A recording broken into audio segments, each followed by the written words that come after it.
al Dios de Jacob, que ha dado su eterno amor. Sé que tú cumplirás tu pacto. Hoy clamo al Dios de Moisés, el mismo que abrió los mares. Hoy necesito que lo hagas por mí.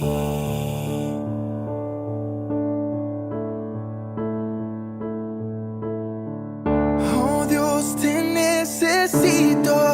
Oh Dios, te necesito hoy. Te necesito hoy.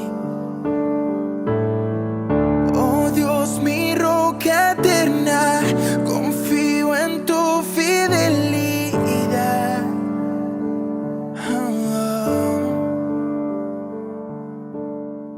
Hoy clamo al Dios de David,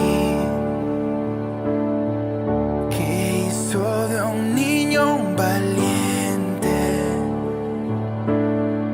Y aunque a Goliat no enfrente, yo tengo mis gigantes. Oh Dios, te necesito. Oh Dios, te necesito hoy. Te necesito hoy. Oh Dios, mi roca eterna, confío en tu fidelidad. Tu fidelidad. Oh Dios, te necesito. Oh Dios, te necesito hoy.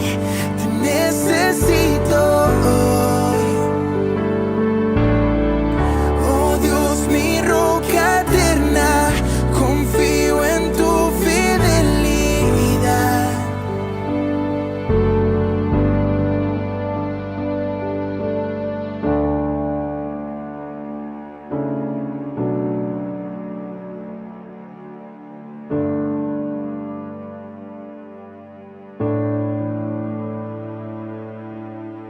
Nos escuchaste ayer y nos escuchas hoy. Eres el mismo, eres el mismo. Nos respondiste ayer y aún respondes hoy. Eres el mismo, eres el mismo. Nos proveíste ayer y nos provees hoy. Eres el mismo, eres el mismo. Te moviste con poder, muévete otra vez. Eres el mismo, eres el mismo. Tú nos sanaste ayer y tú nos sanas hoy. Eres el mismo, eres el mismo. Tú nos salvaste, Dios, y aún tú salvas hoy. Eres el mismo, eres el mismo. Oh Dios, te necesito. Oh Dios, te necesito hoy. Te necesito hoy. Oh Dios, mi roca eterna, confío en tu fidelidad.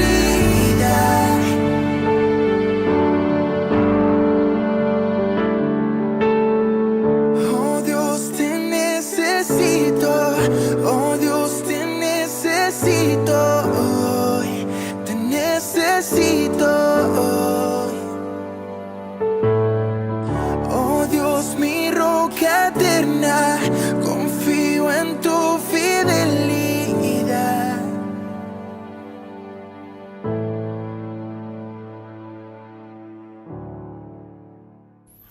Dios te bendiga, amado hermano, amada hermana, amigos que nos escuchan.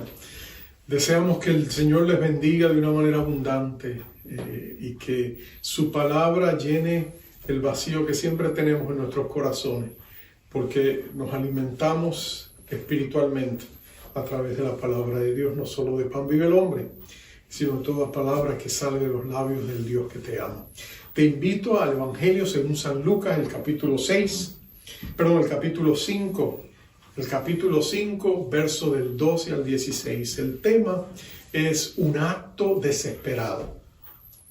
Un acto desesperado. Dicen que la gente desesperada hacen actos desesperados. Vamos a ver el caso de un hombre y cómo Dios se encontró con él. Dice así la palabra de nuestro Dios.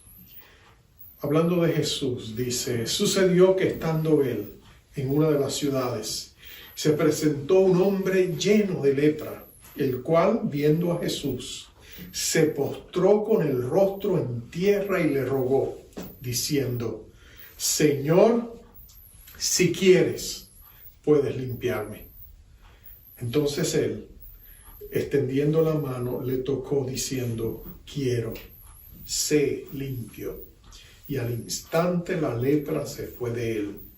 Y él le mandó que no le dijese a nadie, sino ve, le dijo: muéstrate al sacerdote, ofrece por tu purificación según mandó Moisés para testimonio a ellos.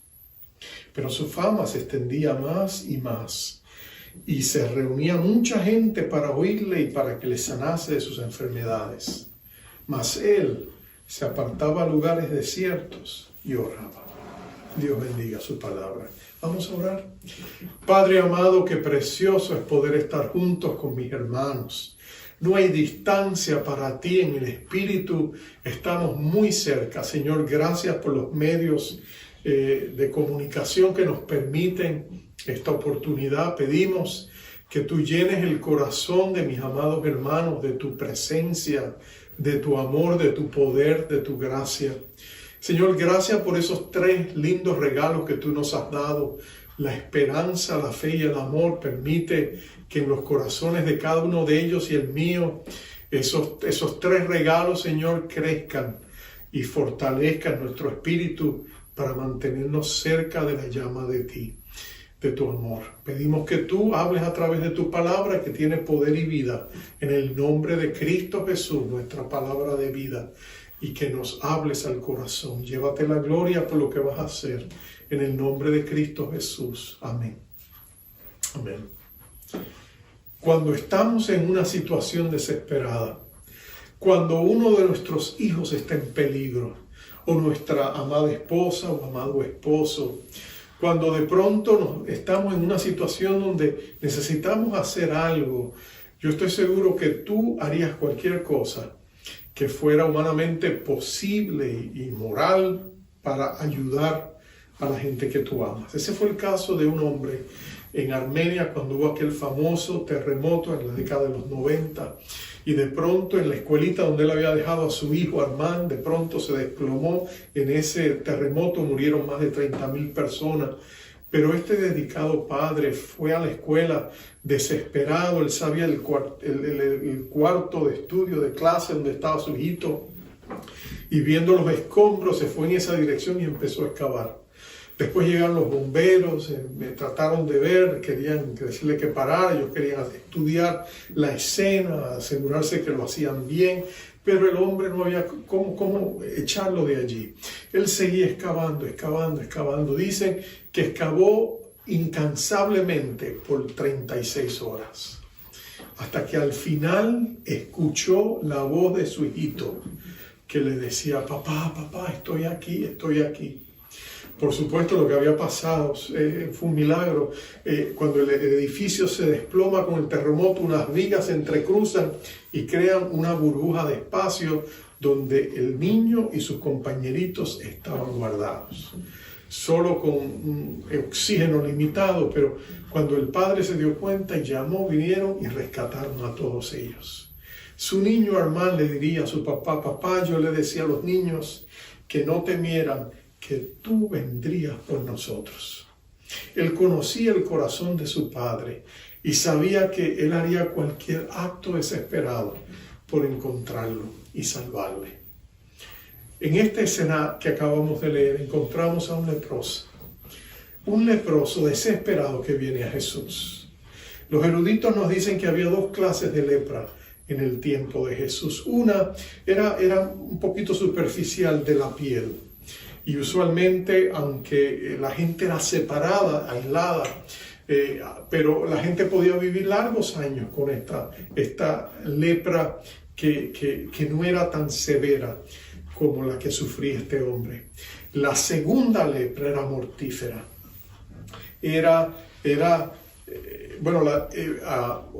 William Barclay, un comentarista bíblico, la describe de esta manera. Él dice: empezaba por un punto y de allí iba comiéndose la carne hasta que al desgraciado paciente no le quedaban más que los muñones de las manos y las piernas. Era literalmente una muerte en vida, dice Barclay. Era una muerte terrible porque el cuerpo se seguía llenando de llagas y el sistema de sensibilidad del cuerpo, las neuronas sensibles del cuerpo, dejaban de trabajar al punto que la gente ni siquiera sentía el dolor. Se podían cortar y no se daban cuenta, hasta que finalmente sus dedos se caían, los dedos de los pies. Levítico capítulo 13 y capítulo 14 fueron dados por Dios para que el sacerdote supiera cómo lidiar con la lepra. Y había la manera de hacerlo y cómo podían lidiar y cómo Dios obraba sanidad en el caso de ellos. Pero si ellos no eran sanados, tan pronto ellos eran diagnosticados con la lepra, ellos eran aislados de la sociedad, eran aislados de su familia, alienados de su familia, y ellos eran puestos en lugares donde no había sanatorios en ese tiempo, no había lugares específicos para ellos, no había clínicas. Eran enviados a ciertos lugares en el campo donde ellos sabían que no iban a tener contacto humano. Si por alguna razón alguien iba caminando por ese lado y ellos lo veían, ellos eran obligados a tener que gritar inmundo, inmundo, en otras palabras, diciendo que ellos eran inmundos para que la gente se apartara de ellos. Vivían como desterrados. Imagínate el efecto devastador psicológico que tendría eso en la gente. Un doctor que se especializó en tratar la lepra, de apellido McDonald, él lo pone de esta manera, y te lo quiero citar para que tengas una idea de lo que era tener la lepra. Él dice: el leproso era un enfermo, tanto de la mente como del cuerpo. La enfermedad se asocia con vergüenza y horror y conlleva un fuerte sentido de culpabilidad, porque la persona que la sufre razona de manera irracional que es culpable de haberlo adquirido, aunque lo haya adquirido inocentemente. En otras palabras, la persona empieza a sobrecargarse, es aislada, hay cierto ostracismo, se le separa, pierde todo contacto con sus seres amados y llega a desarrollar un sentido de autoaborrecimiento. Y por supuesto es porque la demás gente que está sana lo aborrecen. Personas que lo amaban anteriormente ahora lo aborrecen porque la piel comienza a apestar. Es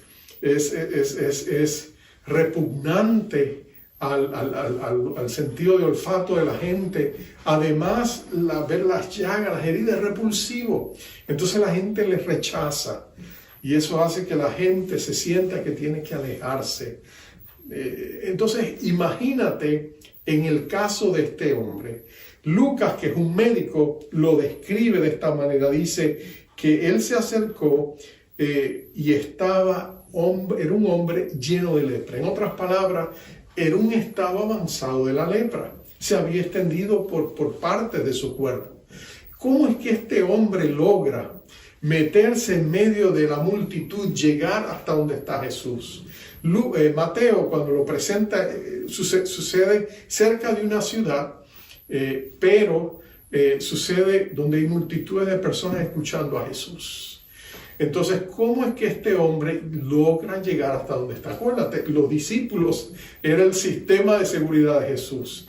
Ellos eran los que manejaban las multitudes y ellos tendían a ser bien celosos para proteger a Jesús. ¿Te acuerdas de la vez que quisieron padres llevar a sus niños para que Jesús los bendijera y los discípulos no lo permitían? En ese sentido, ellos querían proteger a Jesús. ¿Cómo se cuela este hombre? Bueno, es una combinación de astucia y de gracia divina. Yo pienso que este hombre primero él se camuflajea, ¿no?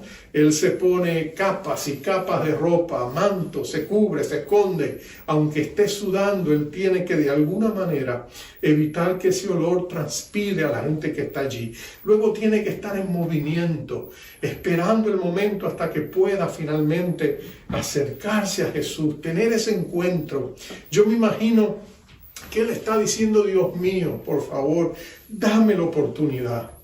Y es evidente que Dios está en el asunto porque Jesús nos había enseñado en el Evangelio de Juan que nadie llega a Él a menos que el Padre lo traiga. Así que este hombre llega a Jesús porque el Padre lo permite y Él está desesperado. Es posible que haya escuchado de Jesús. Es posible que él haya escuchado que Jesús sanaba a otros leprosos, que él era un hacedor de milagros, que si alguien podía ayudar a una persona era él. Quizás escuchó a la distancia el eco de la enseñanza de Jesús. Quizás escuchó los mensajes de Jesús. El punto es que él está intencionalmente planificando, calculando en un acto desesperado cómo va a tener ese encuentro con Jesús. Imagínate lo que hubiera sido tú o yo en esa misma situación. Si tuviéramos a un hijo enfermo y quisiéramos llevarlo al doctor que lo puede atender y ese doctor no tiene citas, no está disponible. Dice que toda su agenda está llena, él no tiene tiempo para nuevos clientes, pero tú estás desesperado porque tú piensas que es el único especialista en Estados Unidos que podría ayudarte. ¿No harías tú algo desesperado también? ¿No le visitarías a su casa? ¿No le seguirías los pasos? ¿No buscarías un encuentro, aunque fuera por un instante, de poder hablar con él? Bueno, este hombre tiene un rayo de esperanza que ha iluminado su camino. Él piensa y cree que Jesús puede hacerlo. Pero cómo él lo hace, cómo él se mueve, aunque han pasado más de 2000 años, nos presenta a nosotros una pauta de cómo venir a Dios cuando estamos en nuestra desesperación. Porque, amado, todos pasamos por momentos de desesperación. Estamos viviendo momentos difíciles. Vivimos tiempos de gran desesperación. Lo vemos en los rostros de la gente en las calles de nuestra ciudad. Lo vemos, esa callada desesperación que hace que la gente esté nerviosa y desesperada y buscando esperanza que le traiga luz y verdad a su vida. ¿Qué hace él? ¿Cómo lo hace? Bueno, mira, él sabe que tiene un tiempo bien limitado, así que él busca el momento preciso para tomar la acción inmediata y él sabe que no va a tener mucho tiempo para hablar, así que él va al grano. Pero lo primero que él hace es que él reconoce que Jesús es Señor. Él reconoce, antes que nada, número uno, la posición de Jesús. Él sabe que Jesucristo es el Señor. Nota que él se acerca, cae postrado ante sus pies. El lugar más precioso, más glorioso, como en una canción cristiana, el lugar más alto es estar a los pies de Jesús. Y ese hombre cae postrado a los pies de Jesús. Está postrado a los pies de Jesús. Y desde los pies de Jesús levanta su rostro y le dice, Señor, Señor. Uno pensaría que gente desesperada vendrían al Señor en el momento de más necesidad. Pero tú y yo sabemos que no es así. Tú sabes que hay gente que endurece sus corazones y no vienen a buscar a Dios. Quizás por pena, por culpabilidad, por vergüenza. Muchas veces es por orgullo, arrogancia. Ellos le han dado la espalda a Dios y no lo quieren buscar. Recuerdo la historia del famoso libre pensador francés Voltaire, o Voltaire, como le llamaban. Un hombre que dijo, con mi pluma yo voy a destruir el cristianismo.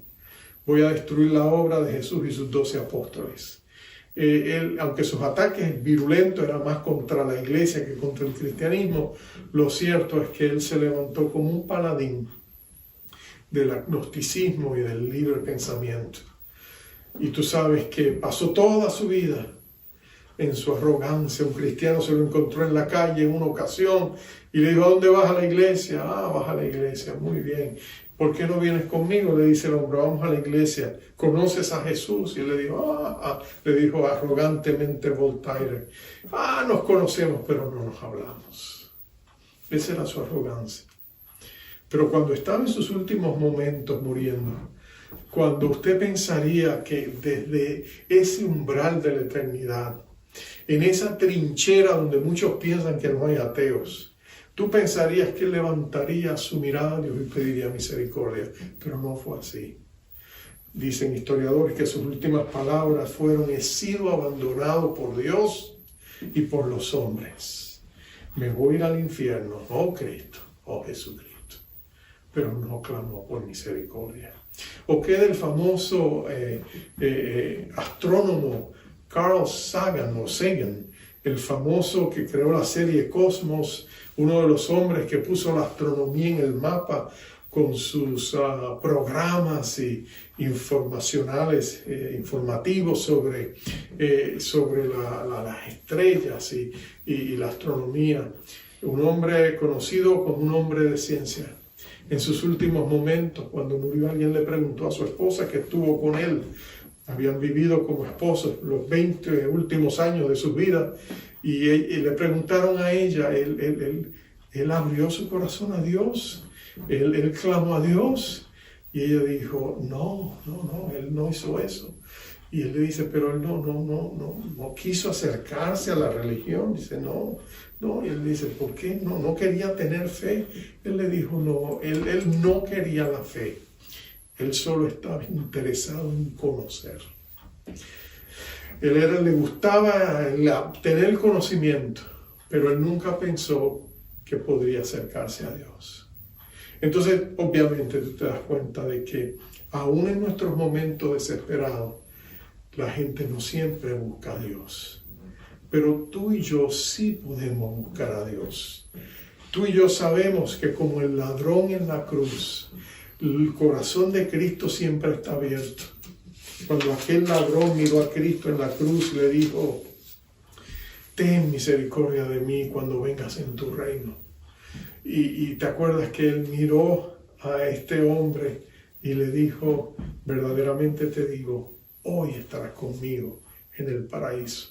En otras palabras, aún en ese último instante, la misericordia de Dios se acercó a él.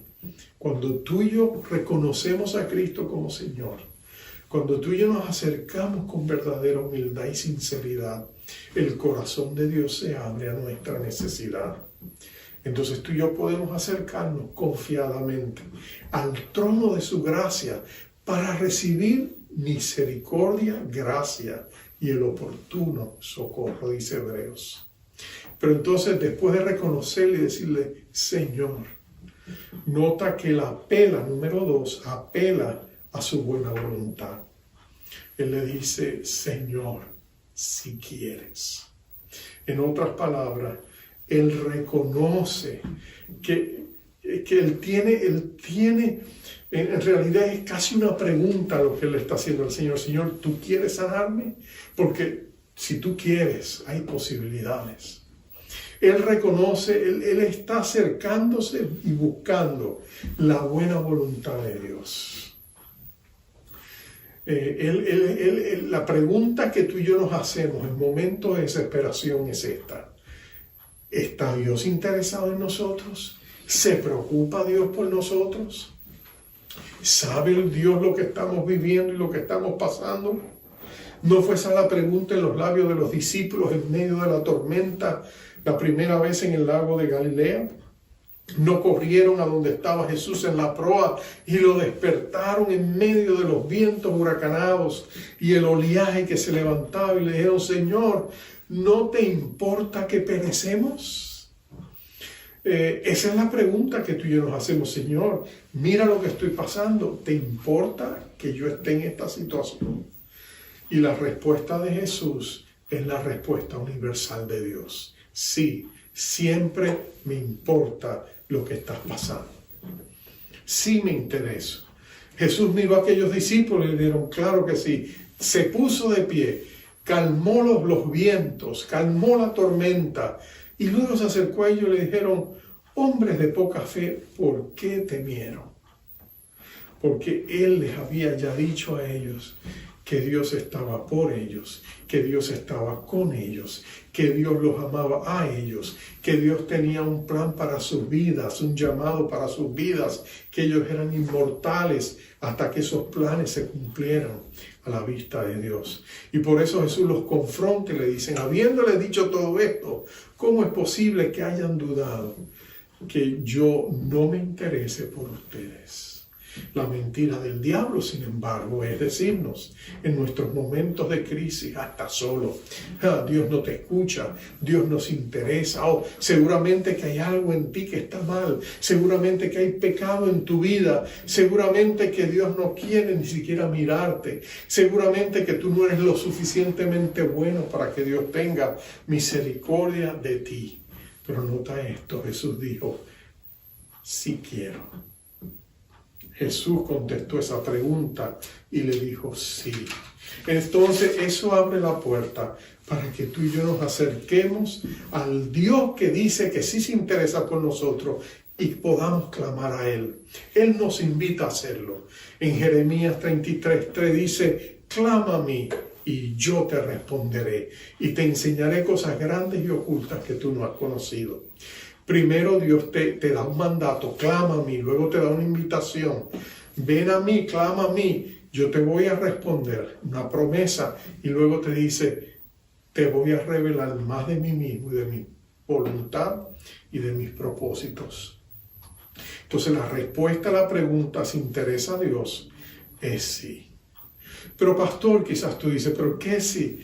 Si yo me siento hipócrita al venir a Dios, que si yo he puesto a Dios y lo he olvidado, que si yo lo he engavetado, lo he puesto en el closet y me he olvidado de Él, como el abrigo de invierno en el verano, no pensamos en Él porque no lo necesitamos, entonces pensamos que pues como no se necesita, no es menester llamarle. ¿Qué si hacemos de Dios la quinta llanta del auto? Y está allá en la guardería, en la parte trasera del auto, y como no la necesitamos, pues hasta que no se nos vacía una, entonces sí, ahí sí que decimos, vamos a verificar que el repuesto tiene aire y está en buenas condiciones. ¿No será que Dios, viendo nuestra hipocresía, Dios sencillamente dice, no, ahora no me busques, olvídate de eso? No. Dios no piensa así. Así pensamos tú y yo. El revanchismo humano no es representación del corazón de Dios. Así tú y yo pensamos con los vecinos o con los hijos o con cualquier otra persona. Me busca cuando me necesita. Sí, ahora, pues mira. No, eso es una cualidad humana y es una gran debilidad humana. Y la Biblia y todo lo que la Biblia dice lo contradice. Él le dijo a sus discípulos, el Señor Jesucristo en el Sermón del Monte, mira, hasta tus enemigos bendícelos, ora por ellos. Si te piden ayuda, ayúdalos, perdónalos. Entonces, en el corazón de Dios no hay estos sentimientos revanchistas. Es más, quizás Dios lo ha permitido como la excusa para traerte a ti con lazos de amor. Quizás es lo que Dios ha estado esperando. Quizás tú has ido en tu camino equivocado y errante y el bien y la misericordia de Dios te han estado persiguiendo donde te has metido para que en el momento como el hijo pródigo, cuando tú más lo necesitabas, el bien y la misericordia de Dios te dijera, mira, Dios no te ha abandonado, no se ha olvidado de ti. Él te está buscando, ven con nosotros para que tengas un encuentro en casa con Él. Ese era el corazón de Jesús. Mateo nos va a decir que cuando Él miraba a las multitudes, Jesús tenía compasión de ellas, porque las veía desamparadas y dispersas como ovejas que no tienen pastor. Y le dijo a sus discípulos, la mies, la cosecha es mucha, pero rogad al Señor de la mies que envíe obreros a su mies. Ese es el corazón de un Dios revanchista que no tiene misericordia aun cuando tú reconoces tu pecado y vienes con humildad a buscar su ayuda. Claro que no. Ese no es tu Dios. Tu Dios corre a ti cuando tú te acercas a Él. Y Él viene a ti cuando tú lo necesitas. ¿Por qué? Porque Dios es bueno, fortalece en el día de la angustia y conoce a aquellos que en Él confían. Dice Nahum 1:7. Entonces, este hombre corre a la buena voluntad de Dios. Pero mira el tercer punto. Él reconoció que Jesús era el Señor. Reconoció y apeló a su buena voluntad, si quieres. Pero mira lo que hace al final. Le dice, puedes limpiarme. Él declara su poder. En el corazón de este hombre no hay duda de que si Cristo quiere, puede hacerlo. No es que Jesucristo le está diciendo, ay, cuánto quisiera ayudarte, pero mira, es que me estás pidiendo dinero y no tengo que darte, estoy mal, no tengo para ayudarte. O me pides un favor, pero no tengo cómo hacerlo. Me pides que te lleve un auto, no tengo auto. No, con Dios no es cuestión de poder. Tampoco es cuestión de buena voluntad. El Señor sí puede.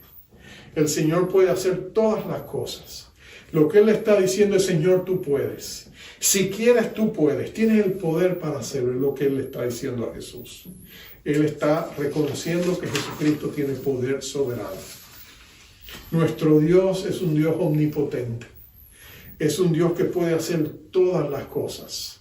Él dice, Él es aquel, dice Pablo a los Efesios, Él es aquel que puede hacer más allá de lo que pedimos o entendemos según el poder que Él ha puesto en nosotros. Dios siempre puede hacer mucho más de lo que tú y yo podemos imaginar. Dios tiene poder que es inagotable. Dios tiene poder infinito. Sus recursos son ilimitados. Entonces tú y yo podemos venir a Dios y clamar a Él. Este leproso tomó grandes riesgos para llegar a Jesús. ¿Te imaginas? Él tenía unos breves instantes antes que la gente se pusiera las pilas. Si Jesús hubiera mirado a los discípulos y le hubiera hecho alguna señal, vengan y agárrenlo, los discípulos lo hubieran entrado a pedradas. Quizás alguno no se hubiera atrevido a tocarlo, pero lo hubieran alejado de Él. Pero Jesús no hace eso. ¿Qué hace Jesús? Jesús hace lo inconcebible. Tiene a ese hombre postrado delante de Él con su cara llagosa, mirándolo. Y dice, extendiendo su mano, tocó al leproso y le dijo, quiero, sé limpio. Con el mero hecho de tocarlo, Jesús ya estaba violando uno de los mandamientos de Levítico, que decía que no se podían tocar ni los muertos ni los leprosos. Pero Jesús lo está tocando para sanarlo. Jesús lo está tocando porque este hombre tiene una doble necesidad. Tiene la necesidad de la sanidad de su cuerpo, pero tiene también la necesidad de la sanidad de su corazón. Lastimado, rechazado, abandonado, solitario, sintiendo el peso del rechazo y del abandono. Jesús tiene que sanar ese corazón. Jesús tiene que decirle a este hombre, mira, yo te acepto, yo te sano, yo te toco, yo te declaro, acepto en el amado. Y por eso lo toca y le sana el corazón. Y luego dice que inmediatamente su piel quedó como la piel de un bebé. Porque con Dios no hay imposibles. Ahora Jesús le da instrucción, le dice, ahora vete, que has sido sanado, muéstrate al sacerdote. ¿Y por qué Jesús le dice eso? Jesús lo está reintegrando a la sociedad y lo está devolviendo a su familia. Y para hacer eso, él necesitaba la aprobación del sacerdote. Él se presentaría ante el sacerdote lo examinaría físicamente y diciendo que no tienes lepra, esto es un milagro, te declaro sano, vete a tu casa.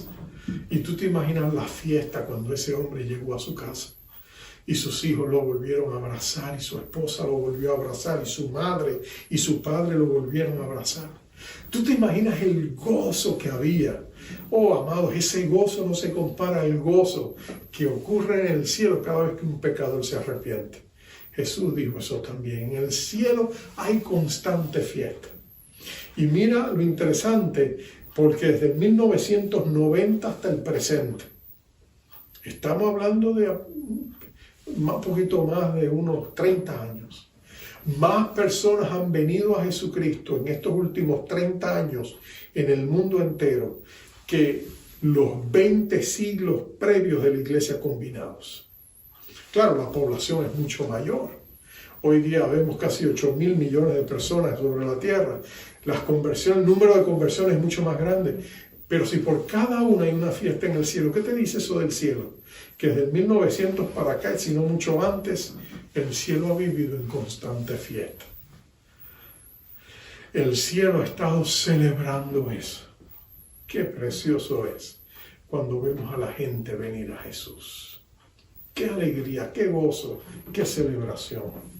Jesús le dice, vete al sacerdote, celebra con tu familia. Pero también le digo, no le digas a nadie. Y la razón claramente es esta. Jesús estaba entrando a las ciudades, pero el ministerio de él no era meramente un ministerio de sanidad. Él era un predicador del evangelio de salvación, él era un maestro de la palabra de Dios. Si estas multitudes desesperadas querían verlo, le haría prácticamente imposible Jesús entrar a las ciudades. Y él tendría que quedarse afuera y la gente tendría que salir a él, pero muchos no podrían salir. Y Jesús quería llegar a ellos. Ahora yo te pregunto, ¿cómo respondes tú a la crisis? ¿Cómo respondes tú a la crisis? Termino con esta ilustración. Hace unos años atrás, una hija de un chef estaba pasando por unos problemas y estaba muy triste, muy desanimada, y crisis en la escuela y crisis en su trabajo. Y papá le dijo, hija, ¿qué te pasa? Papá, es tantos problemas, tanta crisis. Ay, yo no sé qué hacer. Papá le dijo, vente conmigo, vamos a la cocina. Era el chef. Y puso 3 ollitas en la estufa. Y puso a hervir las 3 ollitas con la misma cantidad de agua. Y en una agarró unas zanahorias y las puso en esa ollita. Después agarró un huevo y lo puso en la otra ollita. Y después cogió unas habichuelas de café que tenía, unos granos de café, y los puso en la tercera ollita. Y dejó que hirvieran. Esperó unos minutos, unos 10 minutos. Y entonces le dijo, bueno, hija, vamos a ver la lección. Apagó las 3 ollitas. Y la niña llena de curiosidad, papá, ¿qué estás tú haciendo? ¿Qué locura es esta? Escucha, hija. Le dijo, ahora toca las zanahorias. ¿Qué pasó? El agua, primero eran duras, pero el agua las suavizó. Ok. ¿Y qué pasó con el huevo? El huevo ahora está duro. Ok. ¿Y qué pasó con el café? Papá, el aroma de café exquisita. Está como para tomarme una taza. Está bien. Pero mira la aplicación. Todos tenían las mismas condiciones, pero cada uno de ellos respondió conforme a su naturaleza. Tú puedes entrar en una crisis dura y la crisis te suaviza y haces tu corazón sensible a la voz de Dios. O tú puedes ir como el huevo, frágil, y de pronto la crisis te endurece si tú no te conectas a Dios. Pero nota el café. El café hizo el mejor trabajo. Porque ¿sabes lo que hizo el café? El café cambió toda la atmósfera que le rodeaba. Cambió todo el ambiente que le rodeaba. Cuando tú y yo nos conectamos a Dios y dejamos que en nuestra crisis Dios nos ministre, Él puede suavizar nuestros corazones si está endurecido, o endurecer nuestra voluntad y nuestra fe si está débil. Pero más que nada, Dios puede permear con su presencia nuestras circunstancias, de tal manera que todo nuestro ambiente cambie, porque hemos tenido un encuentro con Jesús. Ese fue el caso del leproso. Tú necesitas un encuentro semejante a ese en este día. ¿Por qué no oramos y nos acercamos al mismo Señor Jesucristo? La Biblia dice que Él es el mismo de ayer. El mismo Jesús que estuvo con el leproso es el mismo Jesús que está contigo en su presencia espiritual hoy. Su oído está atento a tu clamor. Todavía su buena voluntad está dispuesta a escucharte. Y Él será así por toda la eternidad. Vamos a orar. Padre, en esta hora yo te pido que derrames un espíritu de oración y ruego en la vida y en el corazón de mis amados hermanos que escuchan este mensaje. Mis amigos también. Quizá ellos están pasando por diversas pruebas. Puede ser que la enfermedad ha llegado a sus cuerpos. Puede ser que haya problemas económicos o familiares, o ellos estén luchando contra la depresión o la ansiedad o el temor.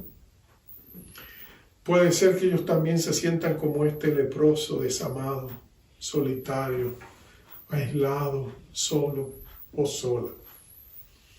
Pero nosotros clamamos a un Dios que siempre está presente, un Dios que es bueno, fortaleza en el día de la angustia, un Dios que conoce a aquellos que claman a Él y que escucha sus oraciones, un Dios que está presto a intervenir. Yo te pido que en este momento tú le des a mis hermanos la fe para acercarse al trono de tu gracia, para venir a ti tal y como son, tal como están. Señor, con la llave de la sinceridad y abrirte el corazón y decirte, Dios mío, yo te necesito. Necesito que intervengas en mi situación. Necesito que derrames tu misericordia. Necesito que toques mi corazón. Necesito que bendigas mis esfuerzos. Necesito, Señor, que hagas la diferencia. Te lo pido, apelo a tu buena voluntad, apelo a tu misericordia, apelo a tu gracia, apelo al poder de la sangre de Jesucristo y a su glorioso nombre, a nuestro Rey de Reyes y Señor de Señores. Apiádate de mí, ten misericordia de nosotros. Ven aquí ahora y haz una diferencia. Y lo que te estamos pidiendo, Señor, lo recibimos por fe, porque hemos creído que Jesucristo es lo que la palabra de Dios dice que Él es. Fiel, justo, verdadero, amoroso y misericordioso, santo, cumplidor de promesas, mantenedor de pactos. Gracias por escucharnos.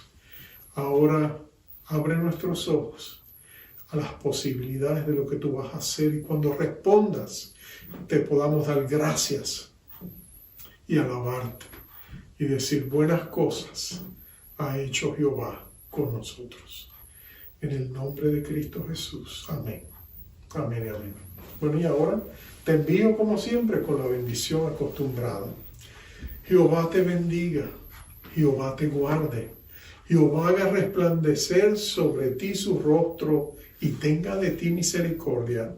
Jehová alce sobre ti su rostro y ponga en ti paz. Bendiciones.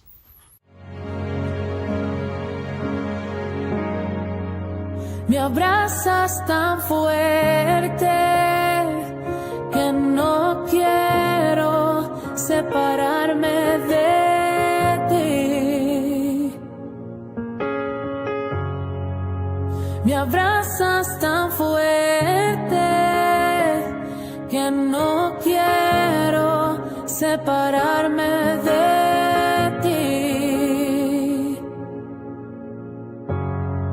En el momento en que mi nación defraudó tu corazón, permaneciste ahí. Tú siempre estás ahí, mi Dios, siempre estás ahí.